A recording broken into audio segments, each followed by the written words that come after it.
welcome to Stitches and Starlight. My name is Tashiana, but you can call me Tashi because that's what all my friends do. And we're friends now. I'm coming to you from my home in Brooklyn that I share with my husband Joshua and the two hell kittens, Minerva and Astoria. And this is my corner of the internet where we talk about all the things that I'm knitting and spinning and potentially sewing and potentially weaving. It is just fiber joy and wool chaos all the time. If this is your first time here, thank you so much for clicking on the thumbnail. There are a million voices on the internet vying for your attention, and you saw whatever this is. Who knows what this is anymore?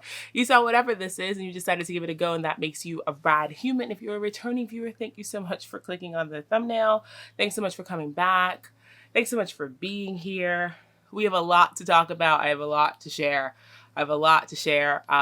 I'm hoping that this doesn't take 18 years. It might, but who knows? You know what? I'm going to turn my cap. I'm wearing my Camp Wooligan hat because it felt appropriate, since this is probably the last thing I'm going to record before we do Tour de Fleece. But I'm going to have to pull a like Ash Ketchum moment, like when he's about to Pikachu, I choose you, and like turn my cap to the side. Because one, you can't see my face. And two, it is hot. It's hot. It's hot. It's like, ugh. I don't know when you're watching this, depending on when the cat overlords allow you TV privileges. I look ridiculous. Do I have to wear it backwards? All right, I'm wearing it backwards. I don't know when you're watching this, depending on when the cat overlords allow you TV privileges. I am recording this on June someday, in the middle of June, in the year of our Lord 2024. You could be watching this in the year 3000, where I've been to the year 3000. What? Nothing, not much has changed, but we live underwater. That's when you could be watching this. But I'm recording this deep in springtime. It's technically still spring. We are on the advent of summer. It is hot. I'm also wearing my Camp Wooligan tank top, which you can't see anything that I'm wearing in this. I'm wearing my Camp Wooligan tank top. I'm repping Camp Wooligan because Tour de Fleece is about to start, and I realized that this is probably the most you've seen of my shoulders, and I feel like I'm in a Regency novel and Lady Whistledown is going to come at me for being a saucy little minx. But you know, if you got it, flaunt it, right? So anyways, we have a lot to talk about. This is probably going to be a handspun parade. I mean, I'm saying probably like I didn't write down what I'm going to talk to you about. This is definitely going to be a handspun parade. If you haven't been following along with Instagram tomfoolery, you may have missed that Andrea Mowry has been facilitating the 100 days of long draw. And normally I like burn out with 100-day challenges. I tried to do the 100 days spindle spinning, but 100 days of long draw was right up my alley. And I showed you guys a bunch of yarn the last time I've seen you. Well, in the 4 or so weeks, I think it's been 4 or so weeks, in the 4 or so weeks since I've seen you, I've spun 6,000 yards of yarn. We're just going to leave this here. I've spun 6,000 yards of yarn in the last 4 weeks. 80% of this basket is yarn that I processed myself. And 90% of it is woolen spun. There's actually only one thing in here that's not woolen spun. Everything else in here is woolen spun. And most of this are things that I processed myself. So I thought, since we've been doing, you know, impromptu, informal from the workshop updates and not really like doing the whole podcast song and dance, because this is easier for me to do, to show up, I thought I would just show you all the yarn that I've been making. Also, I've been dyeing, which is like a thing that I do now. So I thought I'd talk to you about dyeing, and then maybe talk to you about Tour de Fleece, and then Das Vidania. So like, if that's your speed, if you want to see a bunch of yarn, stick around. If you don't want to see a bunch of yarn, you won't hurt my feelings. I'll put timestamps. You might want to skip ahead to the dyeing bit where I talk about dyeing as if I know what I'm doing. Spoiler alert, I don't. So you can skip ahead to that. And if you just want to hear about the Tour de Fleece chaos, you can also skip ahead to that. But I'm going to stop nattering on, and we're going to get started, because again, 6,000 yards of yarn, a lot of yarn. So continuing in my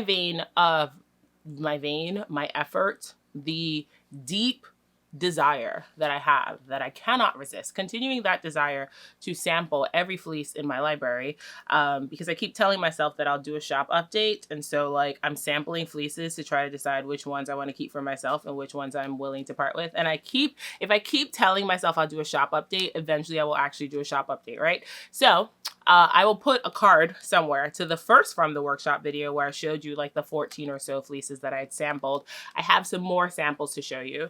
It is very hard to let go of anything once you touch it, right? Like, I think I would have been better off not touching anything and just being like, you go, you stay, and like eeny, meeny, miny, mowing it. Because now that I've touched everything, I want to keep all of it. It's very hard to say no. I don't know what I'm supposed to say no to. This backwards cap situation is a look. Also, my hair is a mess under here, so we are keeping it on. So let's talk about yarn. I think the easiest way to do this is just to show it and not to unskein everything because it'll take too long. So the first thing I have is a sample. This is Bev. I also put little tags on everything. There are little tags on my sample and like full-on tags on my Handspun.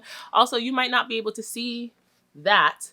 You can't see it from here, but I've been on a mission to reskein and label and like actually archive all my Handspun and Airtable and take it out of the baskets that it's in. So I literally have half a cube up here full of Handspun. I'm 2/3 of the way into my reskeining and archiving project. And then once it is, it'll all be an Airtable and I'll know what I have, because really my Handspun is just in baskets everywhere. And occasionally I pick it up and go, this might be enough yardage, and then I just cake it up and hope for the best. So, but also we know that I'm a capital S spinner and a lowercase k knitter, and so I don't really care about knitting with my yarn. That is a lot of prefacing. So we're not going to unwrap everything because that'll take too long. So this is Bev. Bev is from Drezzo Farms, and Bev is a Cormo, oh, focus please. Come on, you can do it. Okay. Ooh, are we doing this right now? Okay, there we go. Bev is a Cormo cross with Corriedale. She was only 1/8 Corriedale, so she's practically a pure Cormo lamb. This was her first shearing. And I bought this in 2022 and scoured it. One, I was afraid that I left too much lanolin, and then I was afraid that I felted it, and so I did nothing with it. And it turns out that neither of those things were true. I did not leave too much lanolin in, and I did not felt it, and I was just afraid of everything. And so I carted up a little sample. I love this chocolate brown color. I love this chocolate brown color. This is not a fleece that will ever go in the shop because I don't know enough about processing Cormo yet, where I'm comfortable selling it to people. As you know, I did everything that I could and there was still some texture in it. And so the spinning is kind of uneven because there was still some texture in the bat. I just need a little bit more practice with this before I feel comfortable putting up something. But that squish. Oh, also, do you see that elasticity? I mean, I'm not one for fine wools. You guys know that. If you've been here for any amount of time, you know that I'm not one for fine wools, but Bev is something special. And continuing on the fine wool train, here is a sample of Tara. And Tara is a CVM that I got from Maryland Sheep and Wool in 2023. So last year, Maryland Sheep and Wool. Her farm is Foggy Mountain Farm out in Virginia. And she was 4 pounds scoured. Can I resist a gray fleece? No. The answer will always be no. And can I resist a CVM? The answer is also no. So if I see a gray CVM in the wool barn that is in my budget, I always go into the fleece barn with a budget because otherwise I would do crazy things. So I try to go into the fleece barn with a budget. If I see a gray CVM in the fleece barn in my budget, it's coming home with me. And look at Tara. Everything I love about CVM. Just, again, that fine wool elasticity, that squish. I actually spun this sample from hand-carded Rolags. I wanted to see if I could process a fleece differently than just throwing it on my drum carder, because I have all these tools and I don't really use them because I'm lazy and I'm chaotic and it's just easier for me to throw things on the carder and hope for the best. So I actually spun these from hand-carded Rolags. Really pleased with these. That squish factor, I mean, I get it. I understand why people like fine wools. They're never going to be my favorite, but I do understand the appeal. Like, I understand the appeal. Continuing in the CVM vein, these are 2 CVM crosses. This is Dixie, and Dixie is a CVM Shetland cross that I found in the Facebook group from Health, fondly known as the Raw Wool for Sale Facebook group. And when I got Dixie, she was only 2.5 pounds in a really short staple. And I did it, and by short, I mean like maybe 3 inches. And I was not very enthused. So I washed her and put her away. And it went into the closet of the black hole that is my wool closet, which is where I put everything in vacuum seal bags and tuck it in and forget that it's in there. And Dixie went in the black hole closet.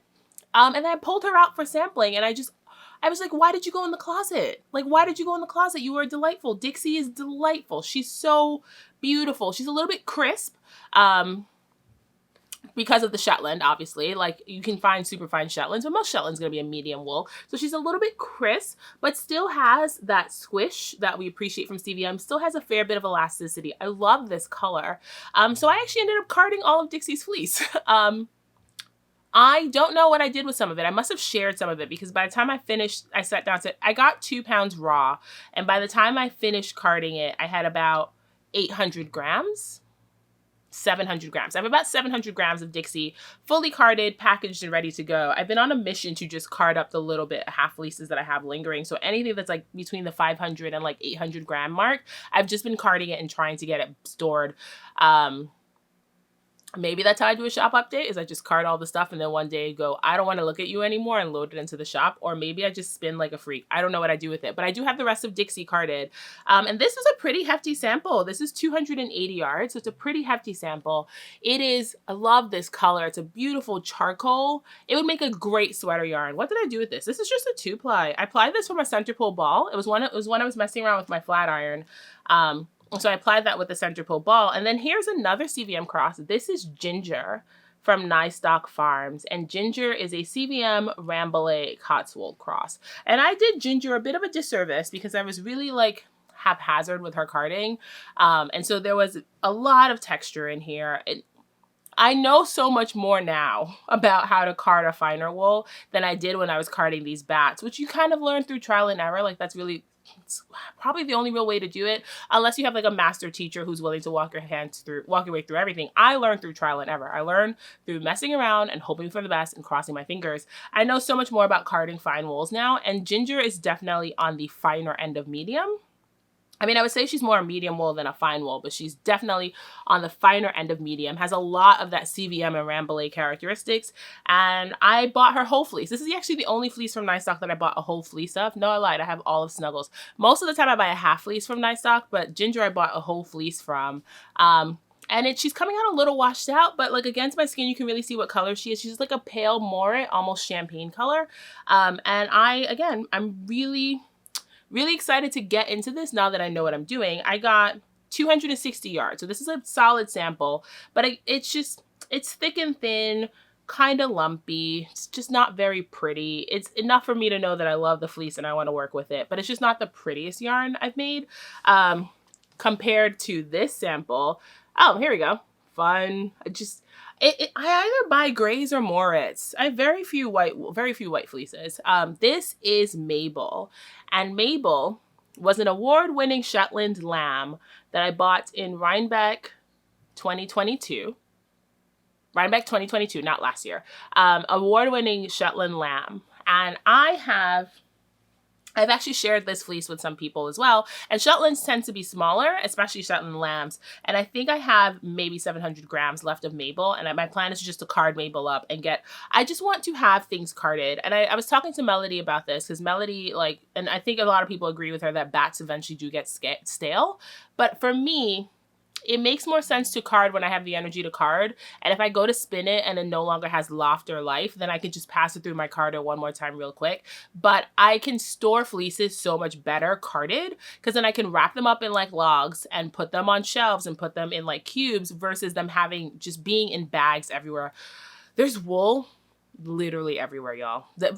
Maya joked that my home was a TARDIS, and I was like, is it a TARDIS or is it just the manifestation of an ADHD crafter who doesn't know how to say no to anything? I don't know, but there's wool everywhere, and so I'm on a mission to get it corralled. I was also talking to Melissa about maybe just getting a storage unit and moving the fleeces that I'm not using right now into a storage unit. And all of these sound crazy in theory, unless you knew how much wool I had in my apartment, which I'm not going to tell you. There's too much here. I'm not going to tell you how much is in here. But that's it for the samples. Let's move on to fun things. Not to imply that sampling's not fun. Sampling is very, very fun. But I did a swap with Kim at Burley Wool, which, you want to joke about like brains not working. It took me a while to realize that Kim's name is Burley Wool because Kim's name is Kimberly. And I was just like, Burley Wool, where does that come from? And it literally occurred to me like 3 weeks ago that Kim's name is Kimberly, and that's why her name on Instagram is Burley Wool. But Kimberly and I did a swap. We sent each other 28 ounces of wool. 28 ounces of wool, mostly washed, very, very few raw. And we wanted to swap to compare like washing mechanisms, that's not the right word, washing methods and like prep methods. And so we did a bit of a swap. I'm on a mission to spin my way through Kim's swap. So I finished 2 skeins of yarn from her swap. I have 1 skein on the flat iron right now. And then I have to work on prepping the rest of them. And so it was just a bag of locks. So that's what I mean by all this is hand processed. I didn't wash this. We were really, the goal was to like experiment. And Kimberly actually leaves a little bit of lanolin behind when she preps, which is like a thing that a lot of people do. And it's not a thing that I do. And so it was kind of interesting to do this. So I carded these up and then scoured the yarn to get the rest of the lanolin out. And it was an experience spinning, not necessarily in the grease because there wasn't enough grease to be considered spinning in the grease, but it was an experience. We should just call this episode a Romney parade. There's so much Romney coming at you guys. There's 1, 2, 3, 4, 5, 6. There's so much Romney coming at you. So this is Godiva, and Godiva, do you see how white this yarn is? This is incredible. Incredible. This is Godiva. Godiva is a Romney U from Oak Creek Sheep. Like my camera doesn't even know what to do with this. It's so white. It's so white. It's incredible. A perfect example of what Romney is and what Romney could be. I've talked to some people who are just like, Romney's not my jam. And every time people tell me Romney's not my jam, I want to ask them, have you just not had good Romney yet? But that feels incredibly pretentious of me to just be like in their face, like, hey, you don't like Romney because you just haven't had good Romney yet. You don't know what you're talking about. That seems really pretentious and I would never do it, but I do think it. I think it all the time. So if you ever told me that you spun Romney, you didn't like it, I just need you to know that that's what I was thinking, that you just haven't had good Romney yet. So there you go. There's my secret. It's out. But here's Godiva. And then this is Chemise. The Chemise is from Nystock. And Chemise is like a fun Morit champagne, like a very pale Morit. Is this considered a Morit? I feel like as long as it's not white and gray, it's technically Morit. It's not quite fawn. It's a little bit too warm for fawn. This is what I would consider fawn. And this is a bit too warm. Get this tag out the way. This is a bit too warm for fawn. So I would say it was just a pale champagne Morit color. Chemise is across from Nystock. All of Robin's crosses.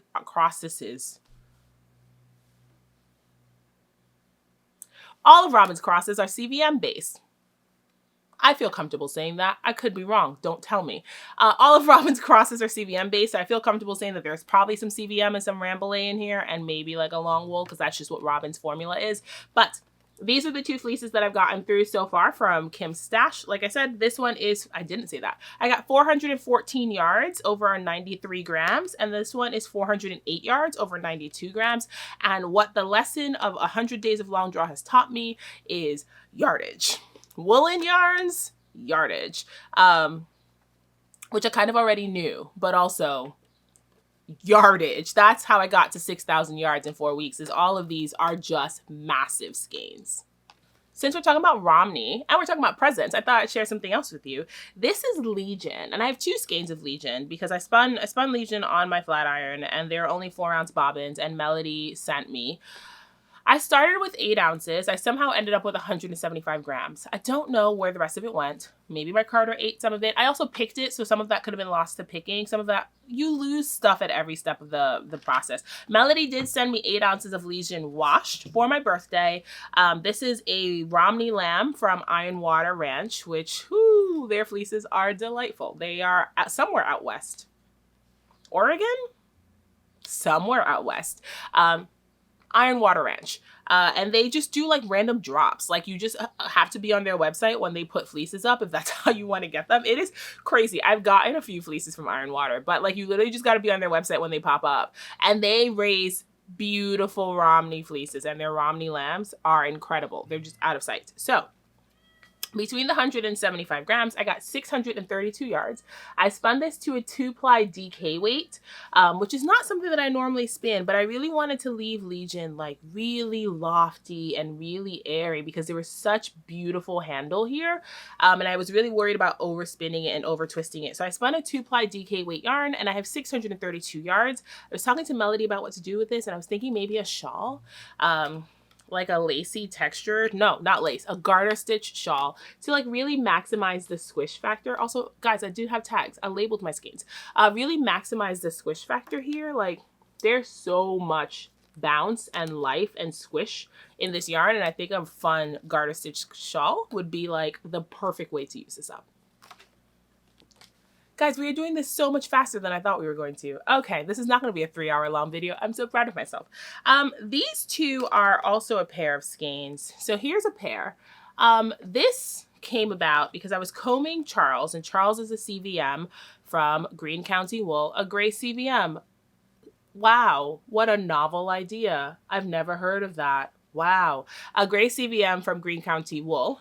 And I was combing and I had a bunch of combing waste. And the combing waste was delightful and I didn't want to throw the combing waste away. So I pulled out the combing waste. I added some fawn alpaca, a bit of Snuggles fleece, and Snuggles is a CVM cross from Nystock, and I added some sari silk, and I threw it on my drum carder, and I was like, what's the worst that could happen? Well, what happened is I made something incredible. I thought I was going to end up with these really really textured back because of the combing waste, but it ended up carding out pretty smooth. And then I thought, what would be fun to spin it to wouldn't it be fun to spin it to a chunky Aran weight? So here's what it looks like. It is a chunky 3-ply Aran weight yarn. I'm hoping you get some of that speckles from the sari silk. It just looks like a rainbow gray situation. I got 253 yards over 123 grams, which will tell you how chunky it is. It's so squishy. Like this would be a good hat yarn. Like if I could find, like the Tin Can Knits Antler Toque. I think that only takes 250 yards and it's Aran weight, because this would be brilliant in cables. It's just so round. It's so round. It would hold up the stitch definition to cables really well, and I think that's probably what I'm gonna do with this. This on my head. Oh my gosh, did you guys see that picture Christopher posted of like the yarn just on his head? Like, I can't pull it off, but like I think this on my head would make a brilliant hat. So that's probably what I'm gonna do with that. But I had so much fun with spinning a chunky Aran weight woolen yarn that I decided to do it again. So I had some of these like not Inglenook, that's wrong. Newtoden, Honok Uk Air carded bats that I had no idea how to spin, because they look like carpet batting. If you haven't seen them, they are incredibly textured and they are incredibly difficult to spin. And so I took some of that and I added Opal's fleece, which you'll see some more of Opal's fleece later. And then I added some sari silk and some alpaca, a very similar mix, carded it up. And again, spun it into a chunky 3-ply yarn. And so I have another chunky Aran weight skein. This one is 260 yards over 140 grams. So a little bit like larger of a skein, but probably the exact same grist. Honestly, I have the grist notes on Airtable. I didn't put the grist notes on my tags. So probably just about the same grist, but same thing, really squishy. This one's a little bit, I think this one's a little bit denser, but also I think it would be a fine hat yarn. That's probably what I would do with this, is just knit another chunky hat, because I don't know what else that I would do with like this much. Like, it's not enough for an accessory besides a hat, and it's also very thick, so it's going to be very warm. And by thick I mean like it's Aran weight. It's very like a robust yarn. I'm used to spinning like fingering and sport weight yarns, and this is a robust yarn, so I think all I would do is throw it on my head and make a fun hat. These two together would be fun in color work. But I don't know if I know any patterns for 500 yards of Aran weight yarn that's color work. But these two together are very pretty. They're very pretty. They're a little bit cool for what I normally do. But they could work. They could work. This is the skein that I'm almost, oh my God, it's blinding. It is confusing my camera. This is the skein that I'm probably the proudest of in this entire basket, because I think this, I really feel like I leveled up with this skein. So this is from a Corriedale Hoggett fleece that I bought from a shepherd named Megan in the terrible Raw Wool for Sale Facebook group that I cannot quit.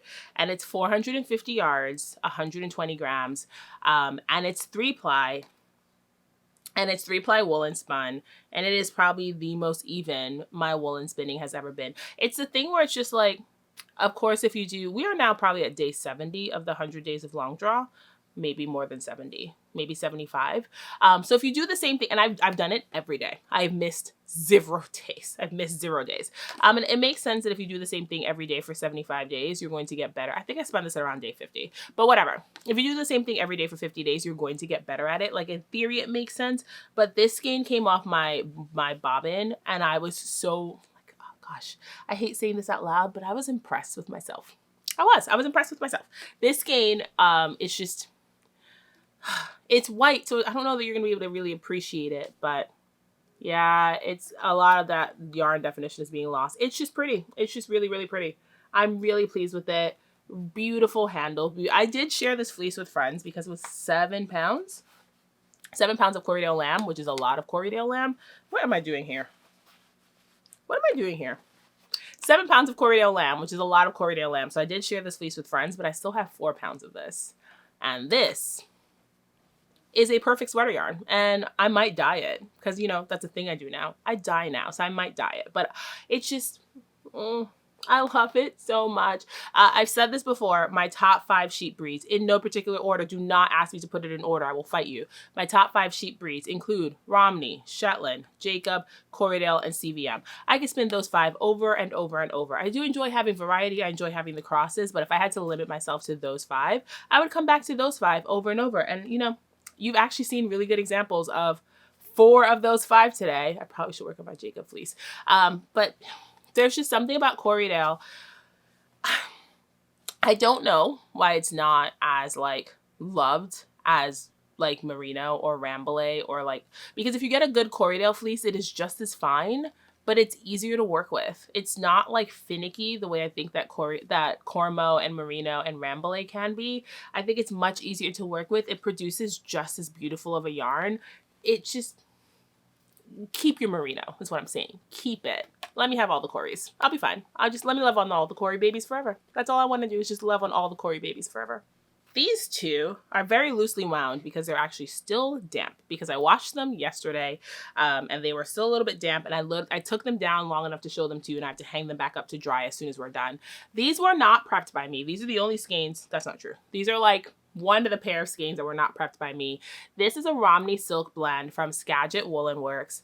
And I love the prep at Skagit. Their carded preps are just so beautiful. I have so much. So I bought 8 ounces of this, and their 8 ounces is generous because I weighed it when I was done and I have 9 ounces. So that means that they're generous when they do their cuts, their winds. I don't know. I have 9 ounces of this, and I have 1,094 yards in these 2 hanks. Do you guys, I don't understand. Romney is so beautiful. I just love it so much. I can't help myself. I don't know what I'm supposed to do. I love it so much. I spun these to knit.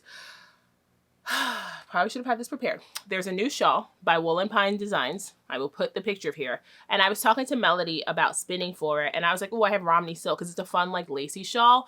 And Melody agreed. I'm very bad at like managing my own life, and Melody's very good at managing my life. So whenever I have like a project in mind, I just go to Melody and I'm like, hey bro, I need help. Here's the thing that I want to do. Here's the thing that I have in mind. Does this make sense? And Melody either goes yes, or goes, well, what about this instead? Get you a Melody is what I'm saying. Get you a Melody in your life. So Melody was just like, no, spin this. I spun it up. I'm so happy with this yarn. Romney silk. Well, Romney already has the luster because it's a long wool, but this is an 80/20 silk. It is so shiny. I don't know if that luster is going to come through.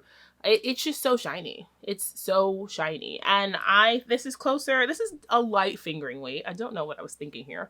It was a light fingering weight. I have, again, almost 1,100 yards of it. 2-ply. Just, would I spin this again? In a heartbeat. This spun itself. I spun this on my flat iron. Most of these yarns came off my flat iron. I spun this off my flat iron. I would spin it again in a heartbeat because it spun itself. It just has such drape. So here's the difference. That Legion, we talk about like, Legion does not have as much drape. Like, it still has some drape, but Legion does not have as much drape as this Romney. It has a little bit more body, and I think it just depends on the sheep characteristics. This Romney has so much, I mean, it's just like floppy. It has so much drape, and it would be brilliant in a woven project, but also really, really good in a lace shawl, which is what I spun it for. So I'm really happy with that choice. And just look at it dance. Look at her dance. And the last thing I have to show you before we get to the dyeing is actually, well, this started out as a braided comb top, right? It did. It started out as a braided comb top, and I didn't want to spin it the way it was. I didn't like the colors. I didn't like the color progression, and I was just like, you know what? This might make a fun gradient. And so I took this is On the Wing by Nest Fiber. And if you've ever spun anything from Nest Fiber, you know that Jen loves her pastels. Just loves her pastel daydreams. She loves her pastels. And that's really what she's good at. And I'm not a huge pastel fan. Now, past Tazhi thought they were a huge pastel fan. Current Tazhi realizes that that's not true. So I've been trying to figure out what to do with all of my Nest Fiber stuff. One of the main answers is destash. but also like figure out fun ways to work with it. So I ripped it up. It had peach, pink, purple, blue, green. I ripped it up into all the colors, laid it out in the color progression, put it through my drum carder, and I actually carded it on top of some stuff that was already on my carder so that I could get some like fun tweed bits. I think you can kind of see it here. There's like dark specks in there. I carded the bats on top of like some old leftover bits, and then dizzed it off, spun it end to end, and chain plied it into this fun gradient. And this is going in the yoke of my Rhinebeck sweater, and I've already picked it, but I'm not telling you what it is until I cast it on. But I've already picked my Rhinebeck sweater, and this is going into the yoke of my Rhinebeck sweater. It's just so, it's like sunset, daydream. It's also giving me kind of queer coded. Like I'm kind of getting the colors of the bisexual flag in here and kind of getting the colors of the pansexual flag in here, which I also love so much. It was a really fun experience to do this. I'm going to do this 100 times. I'm just going to make a bunch of gradient skeins. What am I going to do with all of them? I have no idea. Like I literally have no idea what to do with the gradient skein besides putting it in the yoke of a sweater, but it was fun to spin. So I'm just going to make them because again, I don't have to make things with my yarns. I just make yarn to make yarn. So this is the last thing that I'll show you before we start talking about dyeing. So a fun story. I don't know if it's fun. In November of 2022, I bought 2 little tubs of Jacquard acid dyes. I bought an evergreen and I bought teal and I bought citric acid and then did nothing with it. I put it in the medicine cabinet under my sink in the bathroom and did nothing with it until I was talking to Christopher of Flannel and Pearls a few weeks ago, and Christopher mentioned wanting to dye, and I was like, hey, I wanted to do that once upon a time. Like that was the thing I wanted to do. And so I begged the husband to go in the kitchen and dig out my old crock pot that we were no longer using. I took it into the bathroom, I set up a dye station, and apparently I dye fleece now. Again, I'm dyeing in a crock pot, so I can only fit 150, like 125, 150 grams at a time. And I need to take notes because these are all one-offs that I cannot reproduce because I did not take any notes. I am only working from primaries. What I thought would make more sense for me is instead of buying a million colors and having the dye pot sit back there is to only work from primaries. So I have a red, yellow, blue primary set and a cyan, magenta, yellow primary set. And then I have black and I have brown. And that is my dye pool. I have just those 8 colors, and everything I'm going to show you I've made from those 8 colors. And what I decided to do was just mix 1%. What I decided to do is mix 1% depth of shades dye stocks of the red, yellow, blue, cyan, magenta, yellow, black, and just keep them stored. So I made 400 cc's, 400 mils. I'm sorry, we start talking about mils / cc's and I turn into a nurse. You know, that's my day job. So I made 400 mils of 1% dye stock in all those colors. And what 1% dye stock is just 1 gram of dye powder for 100 cc's of water. So if you're making 400 mils, it's 4 grams of dye in 400 mils of water, and then I store it. And then I just started mixing it. And this is why I should have been able to take notes, right? Because I literally turned into a chemist, and I bought a graduated cylinder, and I got some beakers, and I have most of this stuff because I stole like syringes from work, and I mixed my dye stocks, and then I literally just started drawing up random percentages of the individual dye stocks and mixing it in a larger beaker to get a color close to what I wanted. And I didn't write any of it down. So these are all one-offs. But here's the first one I did, and here's what really like opened the door for me. So this is Opal. And if you might remember Opal's fleece, Opal is a merino cross that I got at Maryland Sheep and Wool in 2023.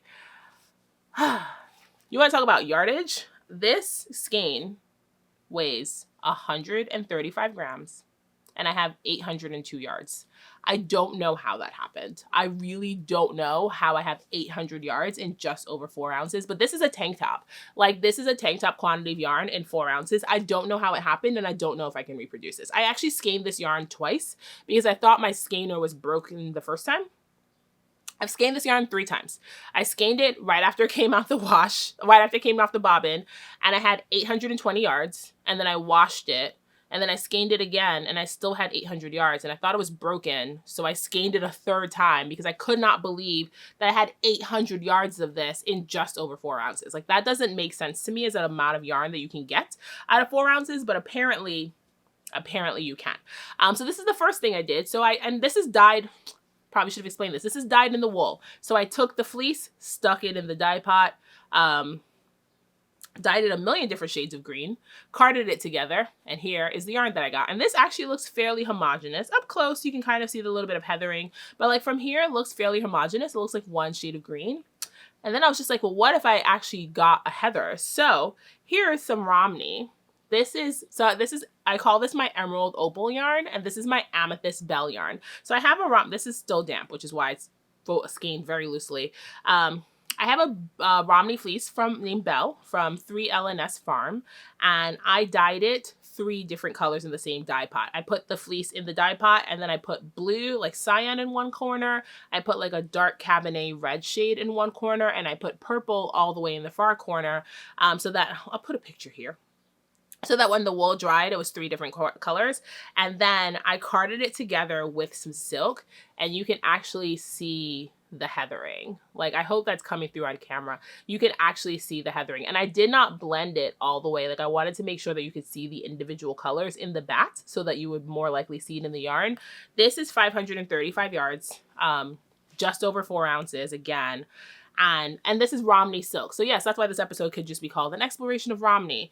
It is, again, it is a cooler color than I normally go for, but it's such a rich jewel tone.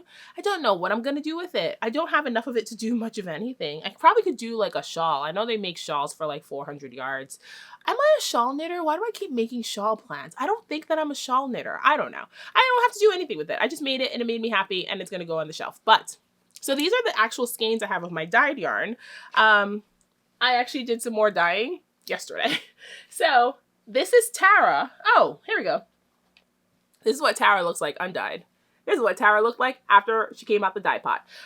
So if you've been here for any length of time, you know that Ochre, Swamp, Greens, Ochre Snot, Marshy, Mossy, all those colors are my favorite colors.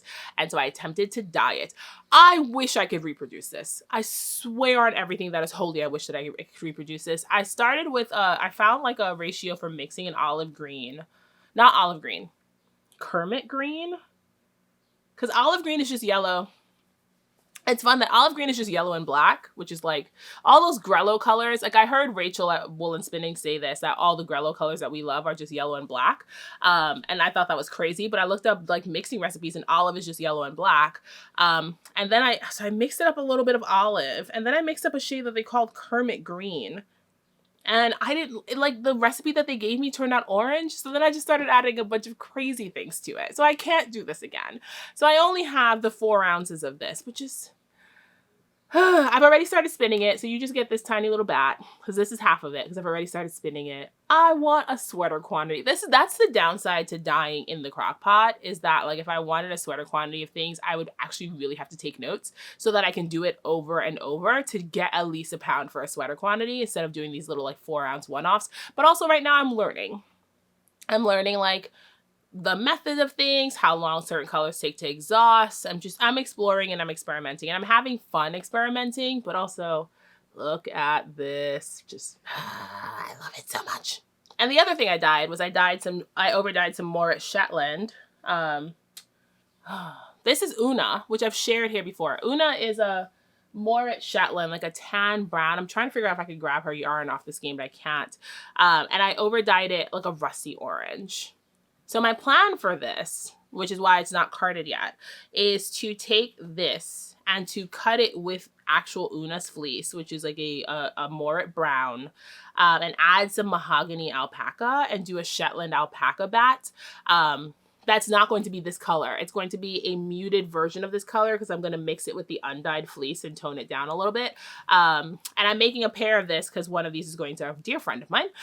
So I have 150 grams dyed. I'm going to mix it with 150 grams undyed. No, like maybe like 120 grams undyed and 30 grams alpaca. I felt like I sounded Canadian for a second. I keep watching Canadian podcasters, and I'm wondering if I'm going to start talking like a Canadian person, or if it's all the Doctor Who that I was watching last night. I don't know.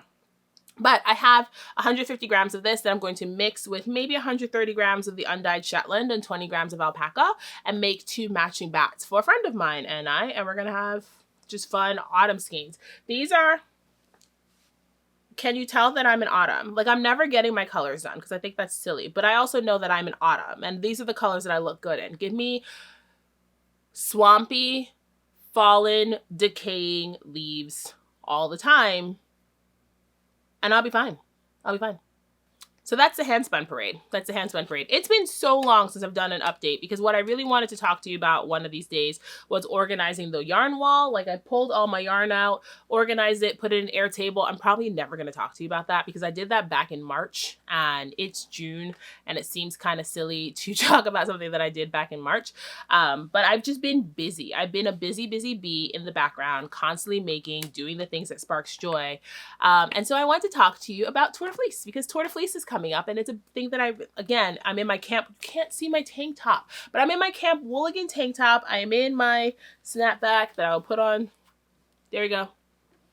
Shout out to Christopher for designing our Camp Wooligan merch. But if you're not familiar with Camp Wooligan, if you haven't heard me talk about it yet, also Christopher and I did a fun interview where we talked a lot about Camp Wooligan. So if you haven't seen that, please go ahead and watch that. It will be linked somewhere. I think this is where YouTube puts the cards. I think this is where YouTube puts the cards. YouTube puts the cards somewhere, and where YouTube puts cards, I'm having like terrible eye things. So if you just see me rubbing my eyes, just ignore it. Also, there's wool everywhere. And it makes me sneeze. Like, I'm not allergic to wool, but it does make me sneeze, which is also sad because I'm not going to stop touching it just because it makes me sneeze. But if you haven't watched the interview with Christopher, it will be somewhere linked below somewhere. But I thought I would show you the colorway because we talked a lot about the colorway and I did spin some samples. If you haven't seen these yet, here are the samples. So this is Dreaming by Firelight.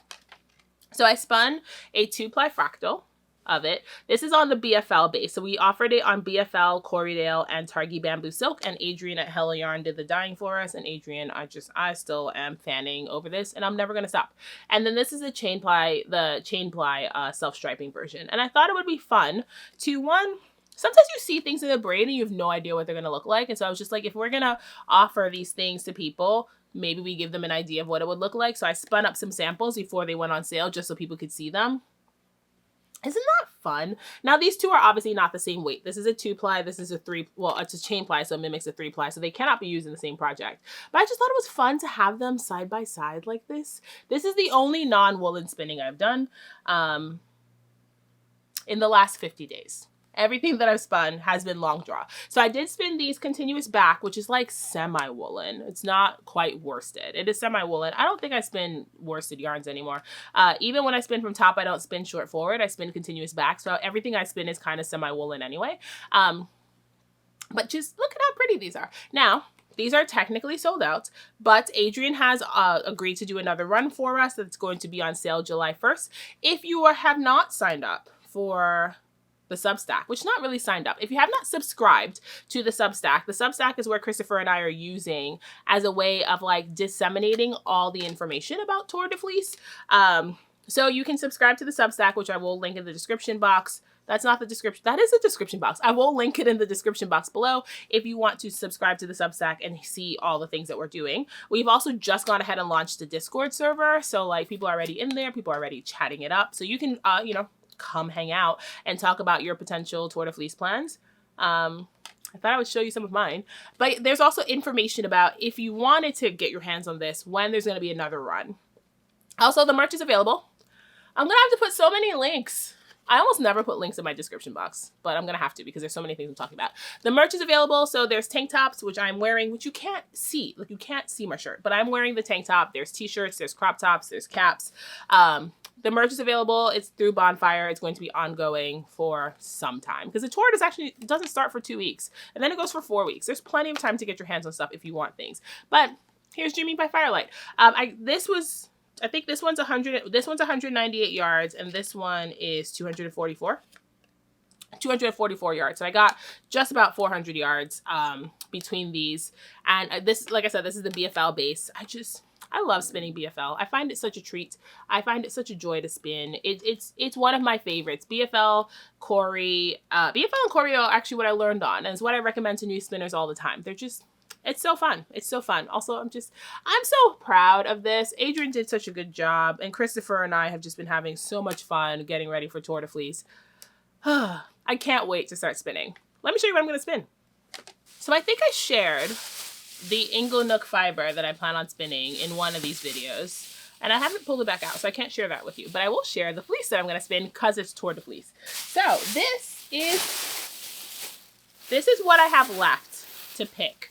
This is Angelica. Excuse the back. Okay. This is Angelica.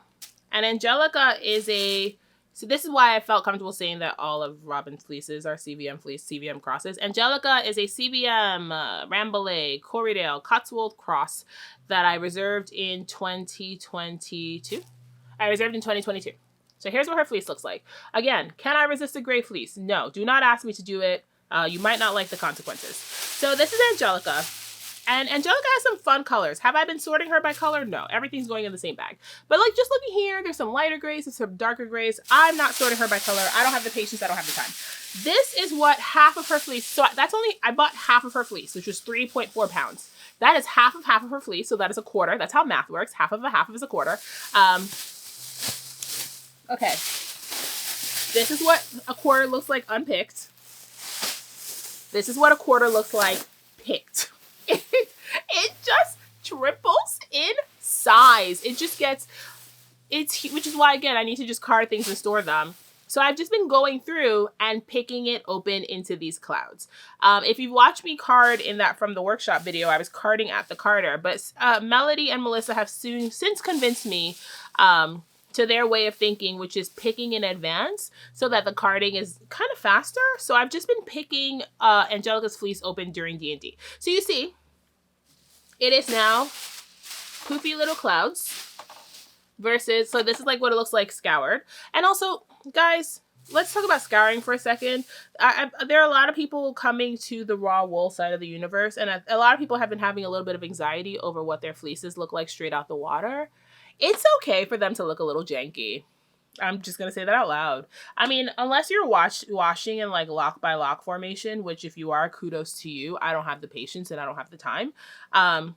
It's okay for it to look a little janky. Like, that's fine. Sometimes it comes out the water looking kind of chaotic and you're like, oh my God, I don't know if I felt it or not. Let that dry. Let it dry. Don't touch it.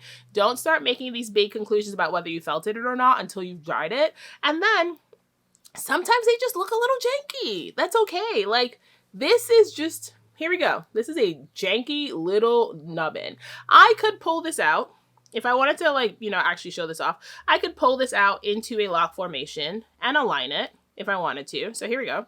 Which is what I think a lot of people do, is they show off, like, unless you're washing in lock by lock formation, then your stuff's always aligned. But I think people show off, like, like, here's a little lock. We have this nice, perfectly aligned lock, but I had to work to do that. And it's just a janky little cloud. So I've been taking those janky little clouds and then picking them into even bigger janky clouds so that I can card it. So this is my fleece project for Tour de Fleece. I have, again, a quarter of this fleece, or half of the half, left to pick. I might actually do that tonight. I've been doing it during D&D. It's been really good D&D things. Like, normally I knit during D&D, but instead I put a basket on my lap and I pick wool until I disappear and my friends only see my eyes. And then they go, Tashi, we can't see you anymore. And I empty the basket into a bag and I start over. So I picked this all in one night of playing D&D. So in 3.5 hours, I got through a quarter of the fleece. So literally our next session, I would be done picking this. But I'm probably going to work on finishing it tonight because I do need to card all this. I'm going to finish picking it. I'm going to weigh it. Like I said, I started with 3.4 pounds. It is not uncommon to lose a third of that to washing, and then like another like 20% to carding. So I'm going to pick it all. I'm going to weigh it again. And then I'm going to card it in maybe 4 to 5 ounce, like 125 gram bats. And then weigh it again and see how many 125 gram bats I have. And then I'll spin that during Tour de Fleece. When I pick, if you guys haven't watched Melissa's video on picking, I'll link that below. But when I pick, I just grab a handful. And what I'm doing is I'm just teasing the fibers open. I'm looking at this now. This isn't tippy, but sometimes you get a fleece that has weak tips. So like if there is a weak tip, I would just pull it off, but I had to like try, and this pulled the whole staple off. This is not tippy at all. So I go through and I'm just picking it open. I'm looking at it for second cuts. Like even expertly shorn fleeces are going to have second cuts. Like that's just the nature of the beast. And second cuts, especially if you're now if you're combing, you know, you don't need to do all this. All that stuff's going to come out anyway. But if you're carding, a lot of this stuff is just going to stay in your bat. So I pick it all out. And then if there's any like giant vegetable matter, it comes out here. And so this is what it looks like. I pick it into a cloud. I throw it in the bag. And now I have clouds and clouds and clouds of fleece. So this is my main fleece project. This is what I'm absolutely working on. I have a backup fleece if I finish this one. I don't know that I will, but if I finish this one, or if I am an ADHD fueled gremlin and I need to move on to another project, I have a backup fleece. I'm going to show that to you. So this is Elsie May. Where's the camera? Whatever. We're just going to put it down here.